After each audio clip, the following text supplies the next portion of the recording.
Let's see, should we go to safety first? We shall. Okay, as always, we want you to go check out bigairsports.com. That's bigairsports with a Z.com. That's Brian's website. And this week's Safety First is about decision altitudes. Brian, how are you doing today? Hey, Dave, I'm doing fantastic. Glad to be here. It's always good to talk to you. Today we're going to discuss decision altitudes. Decision altitudes. Decision absolutely. altitudes. So when are you going to chop that thing? Yeah, it's an interesting thing because the topic hasn't come up in years, right? I mean, it was the USPA set down the law, decide by 1800, chop by 1600 at the minimum. And of course, that doesn't mean you have to wait until 1600 feet to chop, which is the first thing that people tend to assume at the beginning. You know, I have a license, I might as well pull as low as I'm allowed to pull. If you want more free fall time, take it off the top. That's always been my angle on it. Go higher. Here's the thing. Now we've got this incredible invention that more and more manufacturers are taking on called the Skyhook. It's awesome that if this system is assembled correctly and it is maintained correctly and things happen to fall into your favor in terms of the way the variables play out, you can cut away and be under your reserve parachute in 300 feet. How cool is that? Does that mean you should now change your hard deck to 301 feet? No, of course not.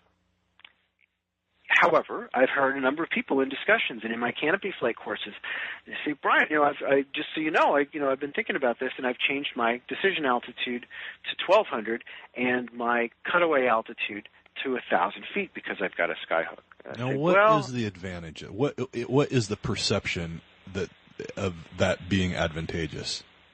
Well, the idea is that now you've got more working time to fix a malfunctioning parachute, assuming the same pull altitude. And my feeling is that if we change the amount of time after our reserve deployment until landing, if we reduce that amount of adjustment time, we're going to have a number of problems. One is you can't pick your landing area from 10 feet off the ground. The higher you are, the more options you have to land. And let's face it, when you're spiraling under your main parachute, it's not like you're navigating to a landing area. You are where you are. It's where you happen to jump out of the plane, plus the free fall drift. So now you chop, and here you are at 300 feet or something, looking around for, okay, I got the power lines, I got the crocodile farm over there. Very few options. If you do that cutaway with the Skyhook at 2,000 feet, where where I personally would be doing it, 2,000 or above. Now I can look around and go, okay, that's where I want to land. Now I'm going to take on the most important task of all, which is get my adrenaline to a lower level. I just had a mal. I'm freaked out. I don't care how many jumps you have. You didn't see it coming. You got lulled into a sense of security with your parachuting skills where you expected it. Okay, I've been jumping for this many years, nothing's happened.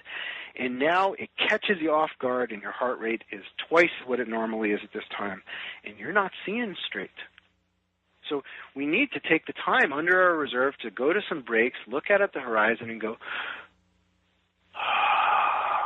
and chill and relax. Look around. And then, once we've done that, we have to take stock in how this thing works. This is not germane. It doesn't have the same stall point. It doesn't have the same dynamic of the flare process. So you need to learn this new parachute. You're doing a test jump. So the higher you are open under your reserve, the better off your landing you are, and the better your landing is going to be. How often do you think people get line twists under reserves?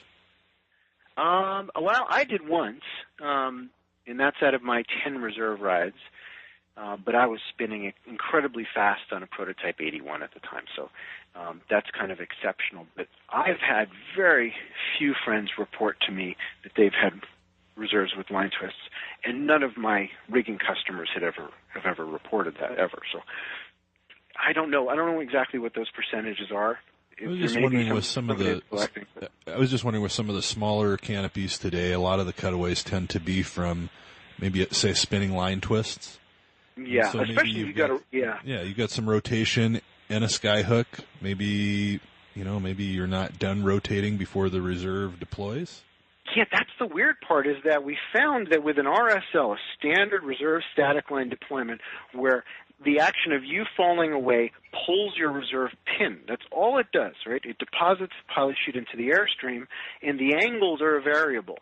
And how that air hits the reserve pilot chute is a variable.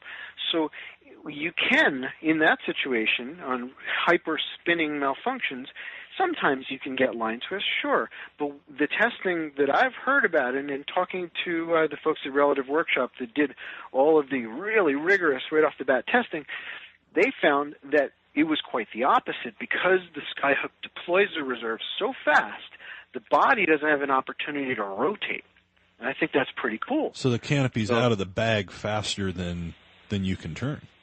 Oh, heck yeah. Oh, yeah. It's like the fastest gun in the West trick, you know? Where the guy says, all right, reach for it. And you just pretend that you reach for your guns and shot the other guy. It was actually the guy behind you that shot. It's that fast. Instantaneous. So I've got one on my test rig. I'm happy about it. What is your personal decision altitude? It's still going to be 22 and chop it too. Decision is 2,200 for me. It's just not worth it for me to suck it on down. Are there any and the truth variables is that I've never sucked it down that far. Are there any variables in there? Say maybe we're jumping a wingsuit. Do you think that changes that at all? I think that we should bring the altitudes up for the wingsuit, not bring it down, as some people have been doing, especially guys jumping with base gear, where the parachute is designed to open very well and very quickly, and the parachute is designed to take a tremendous hit of forces and not bust up. You can, 999 times out of 1,000, pull at 300 feet with a wingsuit on a base rig and open. But I've got 14,000 jumps now. That means that I would have died 14 times. So that's not good enough for me. So personally, I think that when you've got added complexity, you want added time to deal with it. Wingsuits create weird things, as do sky surfing boards, as do jumping tubes and banners and all these other things. If you're going to have to deal with added variables, give yourself the time to deal with them. Brian, is always very informative. Thank you so much again for being on. We really appreciate it. We'll talk to you next time. All righty. My pleasure. Bye, everybody.